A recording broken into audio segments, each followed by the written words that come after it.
This is Stronger Than My Father with Marcus Meneese. Welcome and Happy New Year. I am back recording another episode of Stronger Than My Father podcast, your most trusted podcast that's centered around restoring fatherhood in America. Hey, I am so happy to be back recording, getting back into my comfort zone, and bringing the new year with a bang. So first of all, before I get going, I got to thank my producer, Jim McCarthy, who has been with me for nearly 3 years recording every episode of Stronger Than My Father podcast. So I have to thank him. But if you're looking for a podcast producer or someone that can bring your podcast to life, reach out to my friend, Jim McCarthy at jmvos.com. And lastly, I got to thank my oldest son, Marcus Jr., for helping his dad set up his podcast. I love my oldest son. He'll be 16 in a couple of days. So sweet 16 to my oldest son, Marcus Jr., and thank him for all he's done. I'm ready to go to work.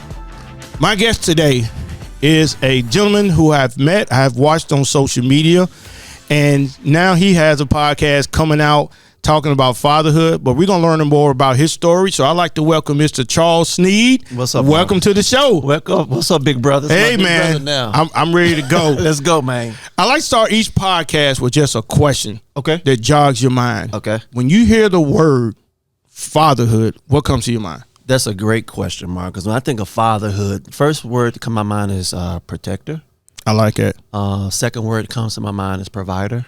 Okay. And now the times we're living in and what we need from fathers, love.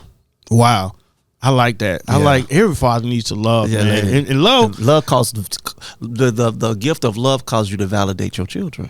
I like that. And so I grew up, and before I go into the story, I grew up with a dad. We didn't talk about love and hugs and all that a whole lot. Right. Because my dad grew up in the 50s, 60s, and I think father had to be tough. Right.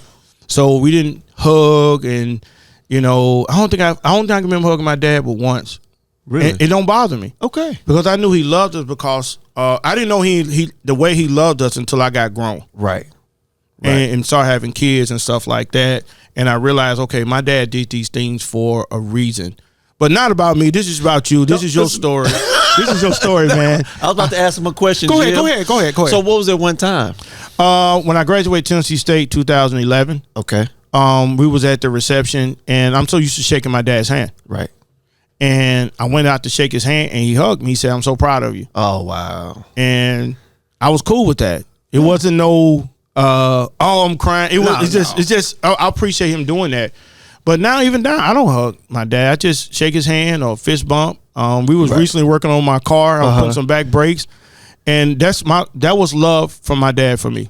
I get it. When we were sitting there putting on back brakes and just talking about life. That's that's love. Yeah, that's his love language. But that's who he is. Right. And I realize I make my dad proud when he sees me doing things that I'm doing and helping people.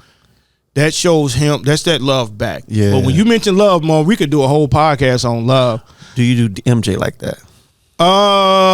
MJ's his son. MJ's my oldest son. Yeah. When was the last time I hugged MJ? We just fist bumped. Fist bump, that's good. MJ is more affectionate than I am.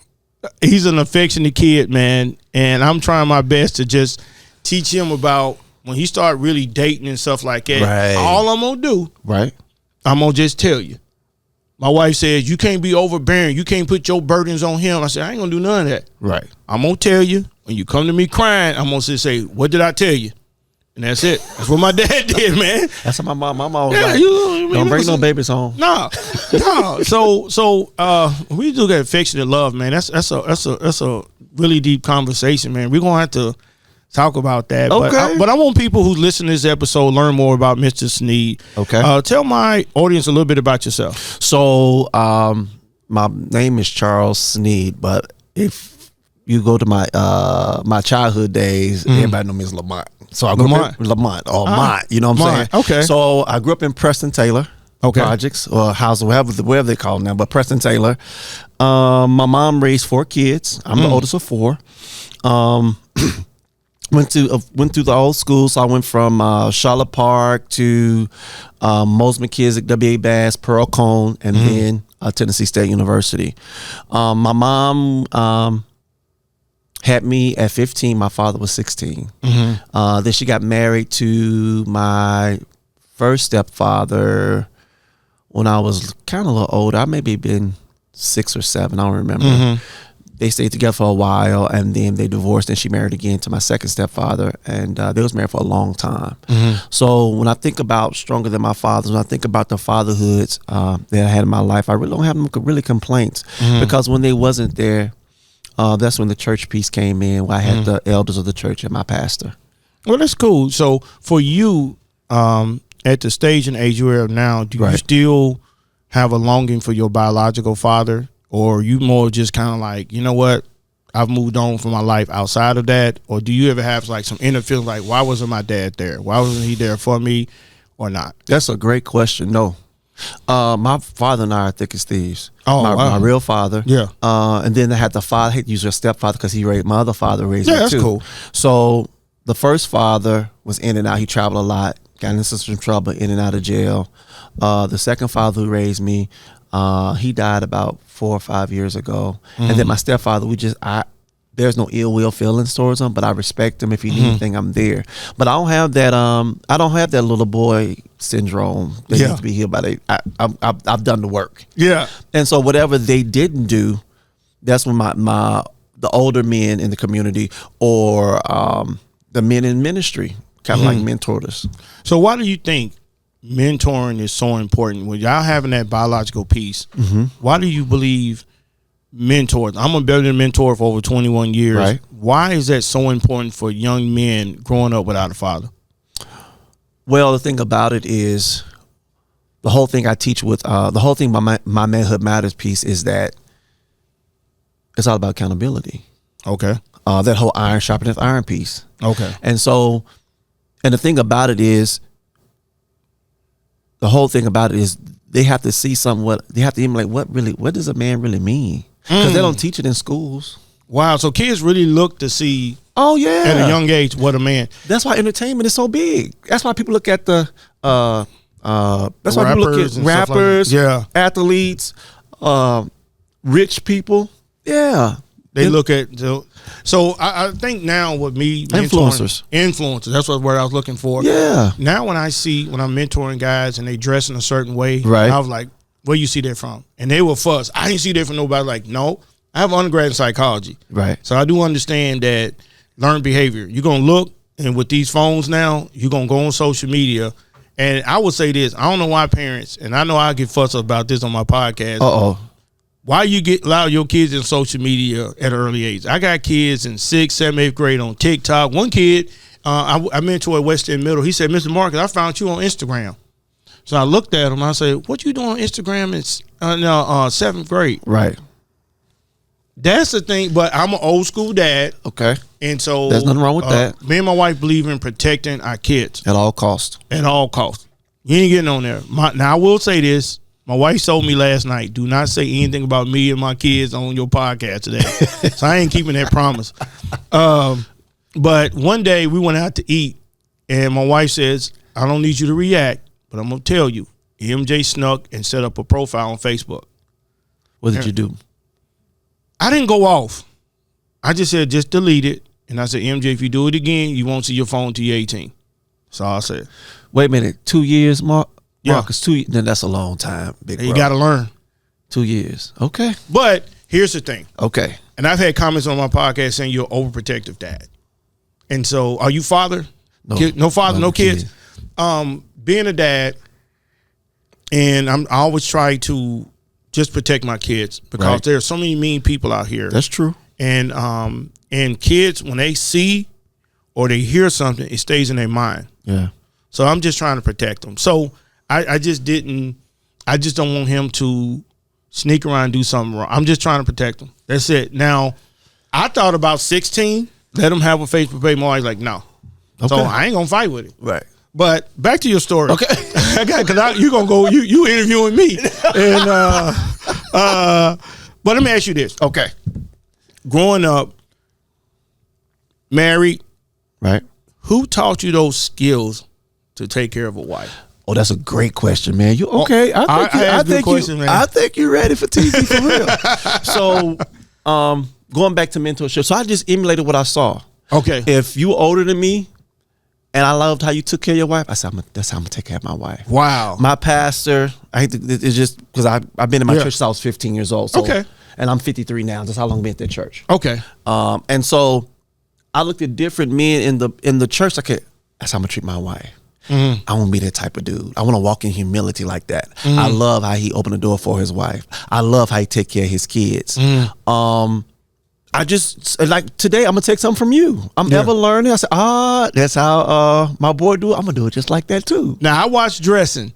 So I look at how people dress, and I was like, I like the style, I like the hat. I was like, man, I didn't get a hat. I'm going to start getting hats, Jill. Because I just wear the same outfit for every recording. This is who I am. That's just who I am. You can't do that. I just want to record, and that's who I am. Right. But I like how you said you emulate people, you watch people. Things I will do and things I won't do. Yeah. So because I remember growing up, I watched Dad, how he treated my mom. My parents been married 53 years. And I never seen Daddy hit my mom, cuss her out. I didn't see domestic violence, so I saw Color Purple.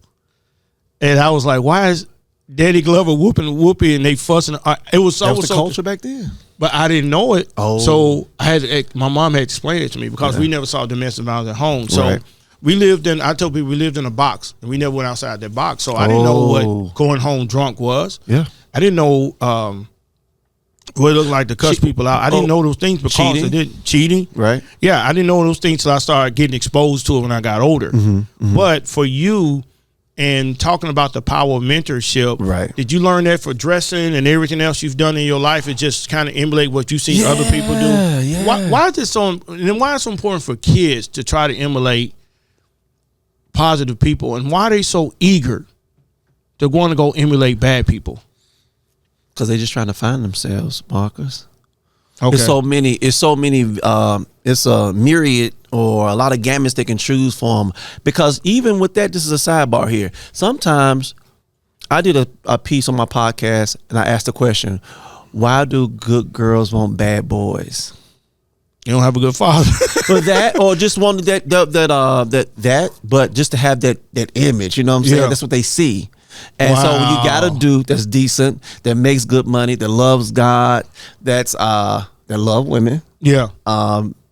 They don't want that. They want that kind of dude. They want to do that, choke them and call them out of their name. And so anyway, to answer your question, that's why mentor is so important. So we can get them early because there's so many decisions to make. Do I want to be a man? Do I want to be a woman? Do I want to be fluid? Do I like girls? It's so many things. So you need that right man in place to kind of love them through that whole process. This is part of life. This is what you're going to go through, and take them by the hand, take them step by step. The thing about it though is this though, Marcus, is, we grew up, our fathers worked all the time. They were never at home. Yeah, my dad worked.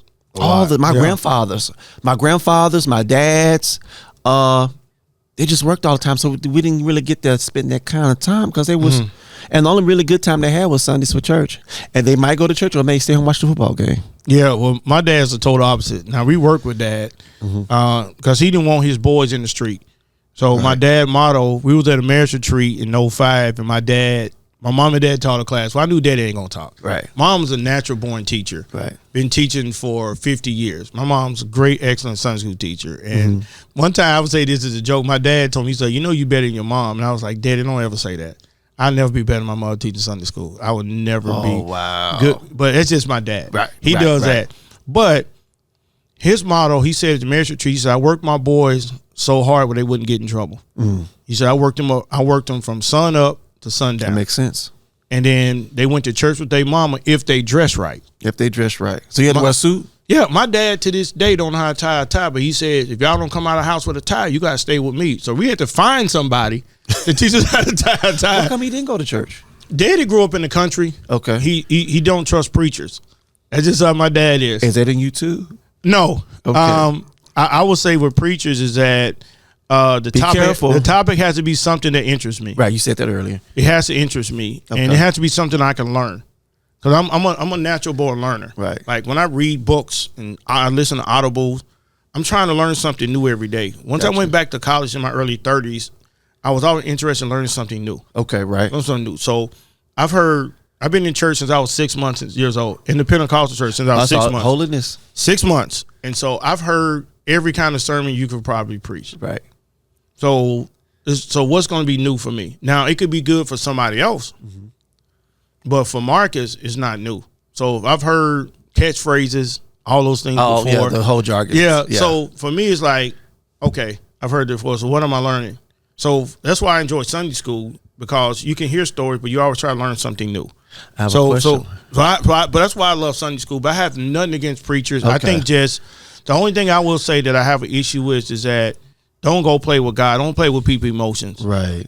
You know, if we're here to preach, you're preaching to try to help somebody's life. Right. Right. I mean, because everybody come to church, and here's the thing: I don't think everybody come to church with a problem every Sunday. No, not every Sunday. No, like you have problems. I mean, a few. So what's Monday through Saturday? Right. You got problems then. Right. So my thing is that I understand why we come to church. Right.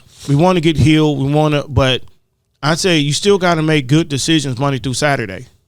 You got to make decisions. And you got to try to make the best decision Monday through Saturday to avoid some of the major issues you got to deal with. Right. So if you don't budget your money right, you're gonna run into financial problems. Right. That's true. That's just the logic. That's bottom line. Right. So if you don't budget, if you want to live beyond your means to impress people, then you're gonna have problems.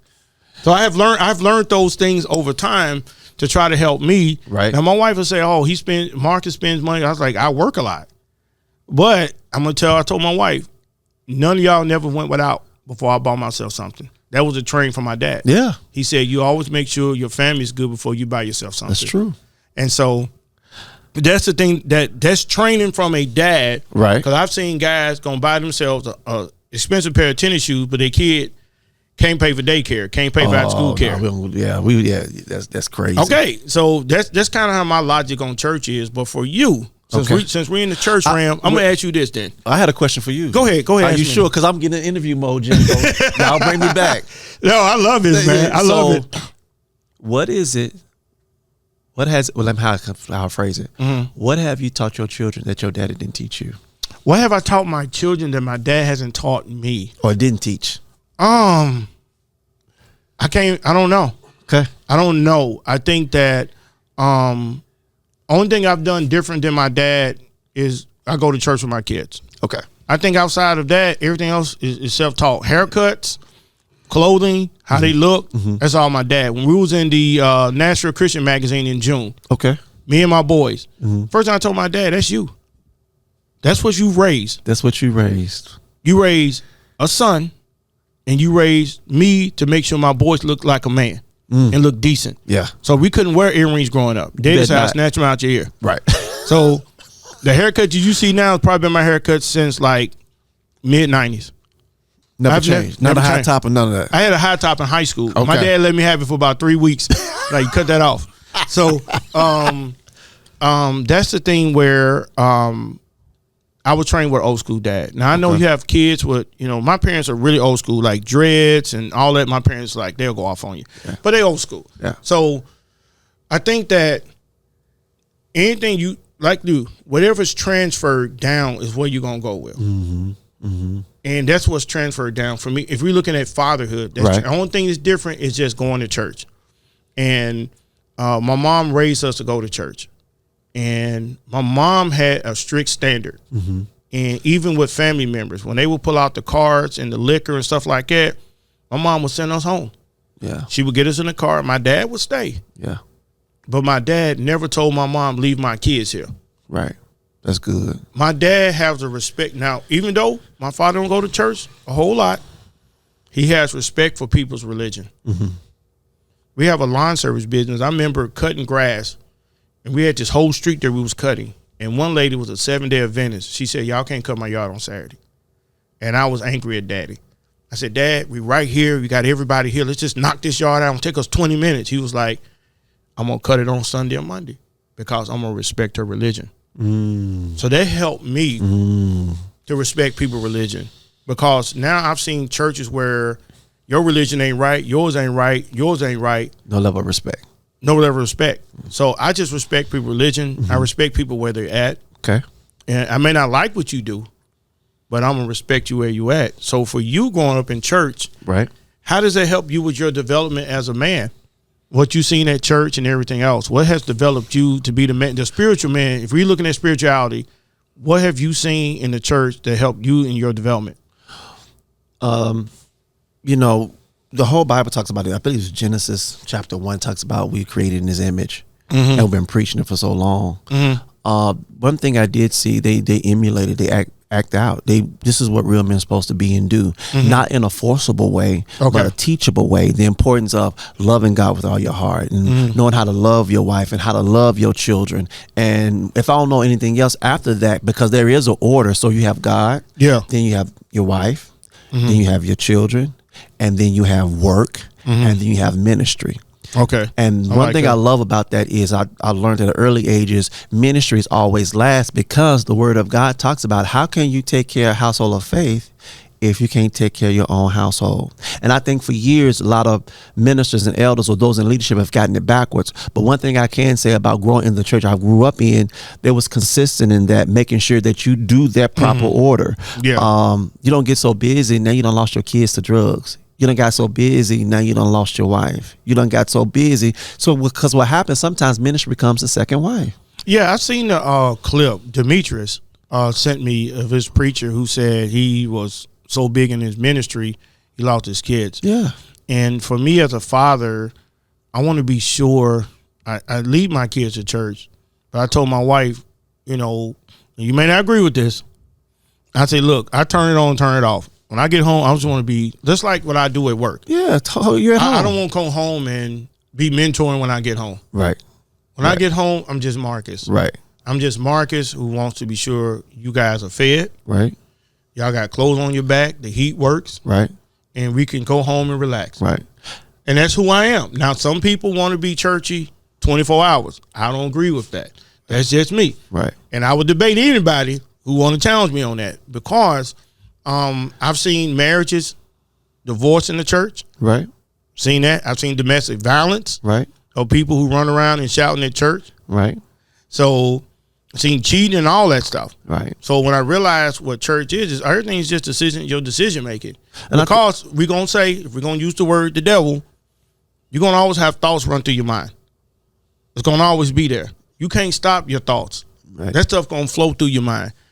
It's what you're gonna do when it comes to your mind. That's right. That's right. What you gonna do?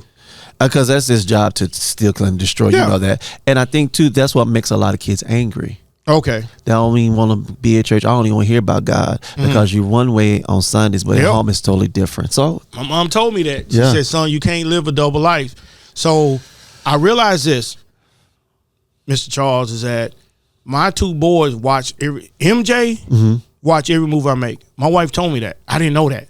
Wow. He watches my every move. Yeah. My youngest, he's now watching. Okay. How old's your youngest? 9. Okay. He watches, and he's the younger version of me with the mouth. My youngest is the younger. My mom said, God knows how to get you back. And so, because you said you should have a mouth, you growing up, and God knows how to get you back. But I realized that my boys watch. MJ watched my every move. And so, if me and my wife, I debate, we can watch a show, and I want to debate about it. And my wife hates debating. She like, I ain't debating with you on this show. If we're going to watch it, you be quiet, or we ain't watching it. Because I ask questions. Right. And so, we'll get really heated, and my sons think we're arguing. And my older sons say, oh, y'all not arguing, are you? It's too, so then I'm like, all right, you got to tone it down. But my words, I have to watch, because my youngers are repeated. Oh. And so I was like, that's stupid. You don't need to do that. And my son has said, and my wife will go at him. And she was like, Mark, you just can't. And I was like, man, it's a stupid play. You know, when I'm watching football. And my wife said, you can't say that. Because Jordan will go say that at school, and then he gets in trouble about it. So I tell anybody, when you're a dad, your kids are watching you. I didn't get a playbook on how to be a dad. Right. I didn't read no manual. Right. I just watched my dad. And so when you saw that clip I showed before we jumped online, right, I was just trained by what I saw from him. Even at his age, at 74, been married 53 years. You know, I still watch my dad. Oh, that's awesome. Still watch him. I watch his every move. I said I'm gonna suck up all the knowledge out of him before he leaves this earth. When he leaves his earth, I want to have everything that he knows in his head of what to do with life, fatherhood, and raising your kids. And so everything you see out of me, I tell people, it's Paul Meneese Sr. And so now, only thing I will say this, and you're gonna laugh at this. Oh, you're gonna laugh at this. Is Jim, what we about to say, Jim? And I will say this, and I'm gonna wrap up with your podcast. Tell people about your podcast. Is that my son was getting baptized, my youngest son, and the water, the heater that controlled the water to make it warm was cold. So some people at church said, Marcus, I think you need to hold off. You know, my wife comes to me and said, I think we need to hold off on a couple of weeks till they get the water heated. I said, just put them in the water and pick them up. That's all you got to do. And so I wouldn't listen to nobody. So happened my dad was at church. So somebody said, Mr. Meneese, can you talk to Marcus? He ain't listening. Oh, Lord. So my dad comes to me and he says, Marcus, I think you need to listen to these people and wait. I said, Pop, when I was Jordan age, we was out there cutting wood in 20-degree weather. What's the difference? And he says, you can't take everything I tell you literally. You got to, you know, so he just goes off. But you know what? He still got baptized that day too. But I think just when we're looking at, as we go into your podcast, my Manhood Matters podcast, you guys check that podcast out. I will be a guest. Yes. So I hope I don't get in trouble. No, you won't. But that's a great title. My Manhood Matters. I love the title because manhood is where we don't talk about that a lot. There's a real strong, I told my director the other day, it's a strong women's movement. Women, they have girls this, women that, and they get funded in the nonprofit space. And I realized that something with men always get kind of left down, realizing that men supposed to lead. Right. Men supposed to lead their family. Right. And that's the thing where I tell people all the time, if a man ain't leading his family, you're going to have issues. You're going to still have issues if he's doing it, but you have less. So for you, what was that, what sprung in your mind to come up with my Manhood Matters podcast? So that's another great question. So maybe a year after COVID, I got together with some friends of mine, of course, and we just kept talking. And a few of them are single, and so they were just talking about the dating scene. They was talking about things they've been going through, entrepreneurs and trying to make that bag, and there was no balance, but they was losing self in the whole process. And so I think then the question I asked at the table was, if you take away you as an entrepreneur, as a influencer, whatever your title may be, who are you as a man? And what do you need as a man? And they never thought about it because they've been grinding for so long. So that propped up your manhood does matter. Soul matter. Anybody that's human got to be able to balance it. I understand about being a leader and being a father and a husband, all those things, but you cannot be all those things if you don't know who you are, whose you are, and refuel. You cannot continue to run on empty in this day and time. You are set up for failure. So, and then depression set in. It just lost focus. So one of my friends left his wife because he got with this girl, and she did some tricks that the wife wasn't doing. Why is he chuckling, Jim? I've heard that before. I've heard that before. And so he regrets it right today. Wow. And so I'm trying to help him restore that whole relationship. But but because he ran on empty, the enemy doesn't care. His main concern is, I'm gonna whoop you. I'm gonna whoop you to a point there's no gleam in your eye. And the sad part about it is we're so busy and we're so popular, especially when we land beside our wives. They so caught up into what we do for them, they don't hear the cry that's on the inside. So after you finish making love to your girl, or your wife, I should say, your wife, we roll over and there's a small tear that comes down our face because we're hurting inside and you can't even see it because I'm so busy caught up into you, making sure my wife is straight, making sure my kids are straight, making sure my job is straight. But what about Charles? I'm a church boy. Church boy that loves Christ. So God said, you need to balance this thing out. There's some things I need to separate and move. So that's why we can be healed from the little boy syndrome.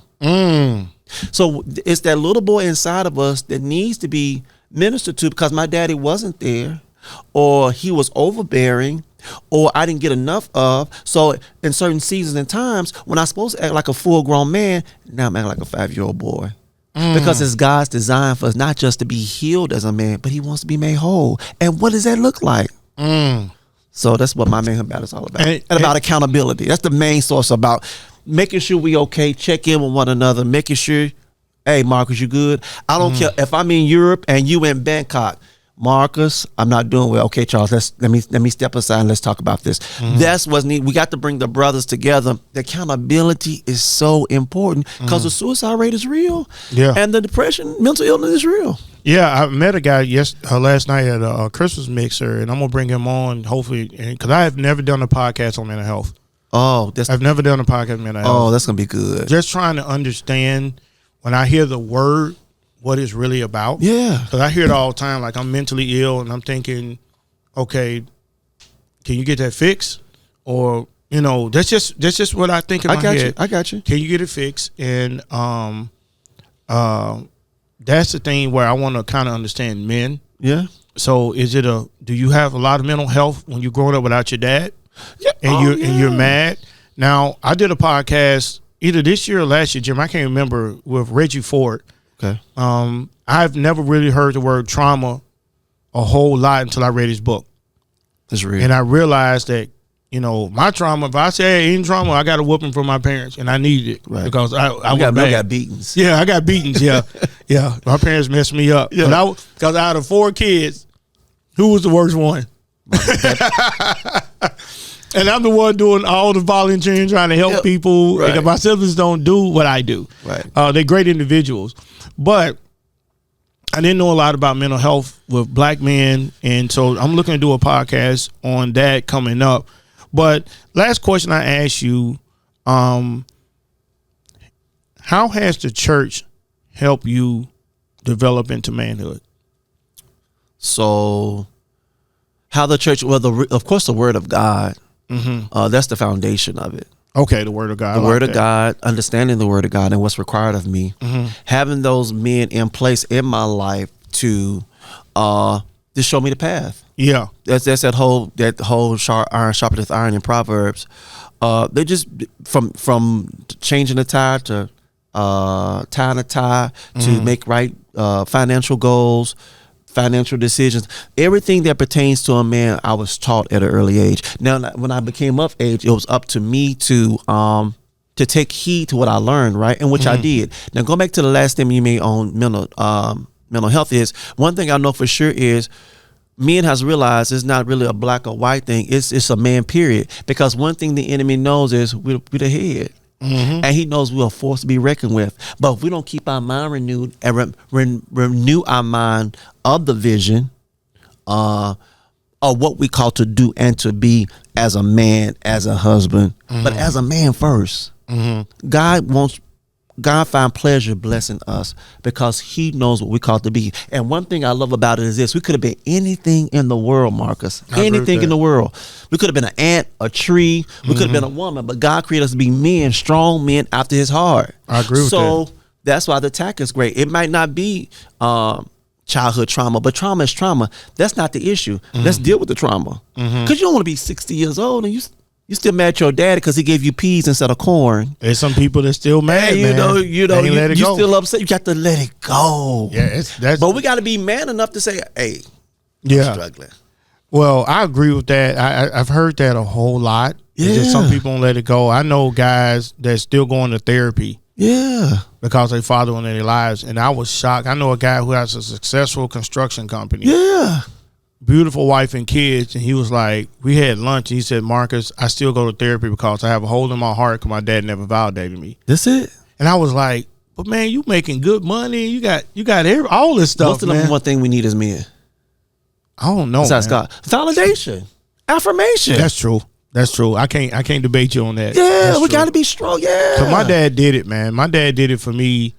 I remember when I bought my first house, and my dad told me that I'm so proud of you. That's all I want. That's all I want. Like that, you be proud of me as a man. Because I'm following your steps, right, buying a home and everything else, right, and I was happy for that. Let me ask you this last question. God, I had one more to ask you. Since we talking church, okay, because I have another guest that's ready to come in. Is should preachers preach about the importance of family in churches more now than ever? I haven't seen. I don't know if my pastors have done it. Like you do a series because our church is mostly women. Okay. So I don't know if it's offensive when you talk about the father not being there, but just in my opinion, it's just my opinion. Okay. I think that it should be talked about a lot more. Right. Where women can hopefully make better decisions on not getting in certain situations. That's just my opinion. What's your question, Marcus? My question is, should it be talked about more about fathers taking care of their family in the homes? Well, the foundation of the church is family. Without no family, there's no church. I got it. See what I'm saying? Mm-hmm. So it's going back to that order that I told you about. God, man, wife, children, work, ministry. We have to teach it in a loving space. We have to teach it where mercy and grace is applied. I'm not saying that we have to be perfect, but there are certain areas that we need to be complete in so we can be all we can be as men. Family has to be taught more than ever because the devil ain't playing fair. Okay. You see what I'm saying? So we have to do it more than ever because it's so much going on. Mm-hmm. But we get so busy and attacks in our lives that, I forgot. I am a husband. I forgot. I am a man. But we get so busy with the cares of the world, we forget the family. There's no church without community. There's no church without family. So you have to be very intentional that you pour into that thing that makes the church. I agree with that. Does it make sense? It makes sense. You don't have to have Bible study tonight. Go to your son's football game. Mm-hmm. That's ministry. True ministry survey, right? Yeah. Go to your son's football. We ain't having Bible study tonight. I'm going to my son's football game. Elder Meneese, you teach Bible study. I'm going to my son's football game. No, we're not having revival this week. I'm taking my wife out to dinner. It's the little things. Got it. That causes me that's 15 years old to see you counsel a service just to spend time with your family speaks volumes. You don't run the church. It's God's house. I agree with that. And so you have to really be very intentional with wisdom and revelation and how to even handle your house. Because how you run your house may be different how I run mine. Mm-hmm. So you got to be very intentional in all that. You got to be intentional how you govern your manhood. You got to be very intentional how you govern you as a father, husband, all those things. In this time, you got to be very intentional because it's trickery out here. Well, you have educated me on some things that I'm sitting here listening like, darn, we got to end this.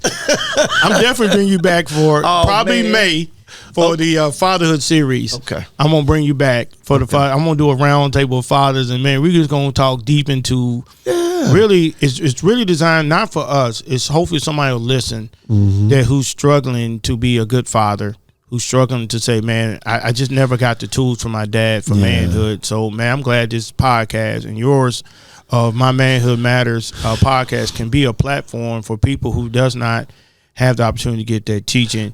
I just want that opportunity. That's why I do these podcasts, just to open people's minds up. But where can people find you? Find My Manhood Matters podcast. Where can people find you at so they can listen? So when I'm on there, y'all better listen. Y'all better because Marcus is gonna go off Jim.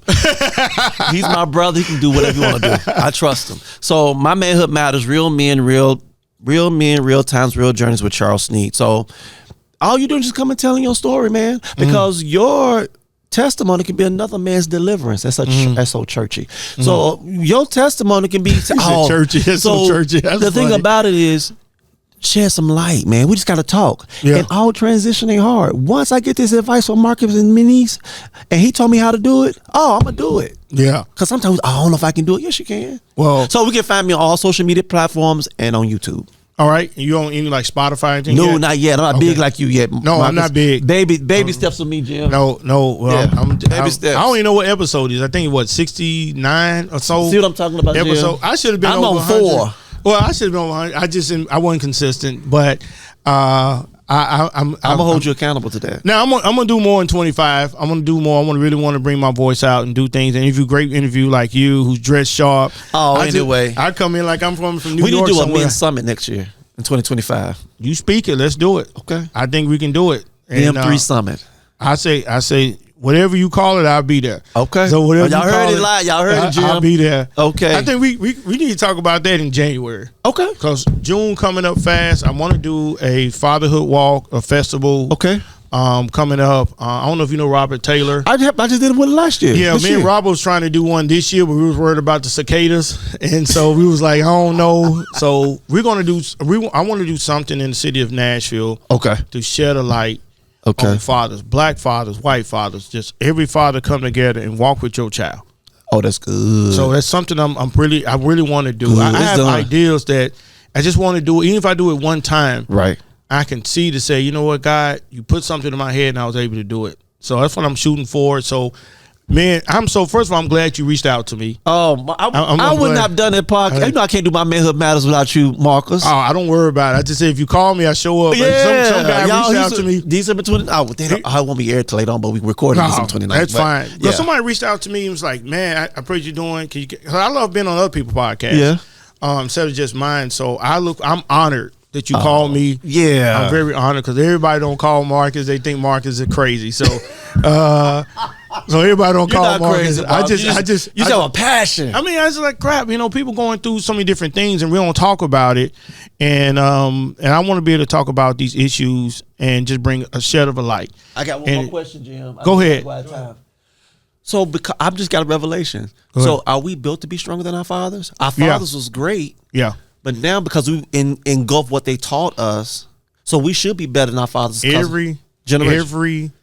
My dad told me, you want your child to go farther in life than you. That's it. You can be stronger than him and you can go farther than life than your child. Yeah. And that's what I want my sons. I want MJ and Jordan to go farther in life than Marcus. Right. I'm not jealous for my kids' success. I hope they become millionaires and get a big house. Yeah. That's what I hope for them. Yeah. And I just want to see it and move on. Okay. So I think everybody, my dad told me that. My dad said, y'all go farther than me in life. I've gotten to this point. You go even farther. That's what you're supposed to do. No parent should be jealous of a child. Because I've seen it before. I have too. You should never be jealous of your child's success. I want my kids to go farther than me. Yeah. And I'm going to tell them, you better. You better. You better go farther than your daddy. You don't stay near me. Jim, let's do my closeout music, man. We got to get out of here. I love Jim, man. It's my guy, man. I wouldn't do this without him. Jim is the truth. We did a live podcast with my guest coming in at Opryland last year. And when they asked me to do the podcast, I said I wouldn't do it without Jim. Yeah. I called Jim. If Jim said I couldn't do it, I said, I can't do it. He's the only guy let run the board behind me, man. So thank you for coming out. I greatly appreciate your time. Welcome, I look forward to seeing you on the 29th. Absolutely. We're going to do some stuff in 2025 together. We are. So thank you for listening to another episode of Strong in My Father podcast, your most trusted podcast centered around restoring fatherhood in America. If you like what you hear, please click the YouTube subscribe button. Let's get to over 1,000 in 2025. And also, if you like what you hear, you can leave a small donation on our website, thestronginmyfather.org, to help keep this podcast going because podcasting is not cheap. But thank you so much for your time and listening, and I will see you on another episode of Strong in My Father podcast.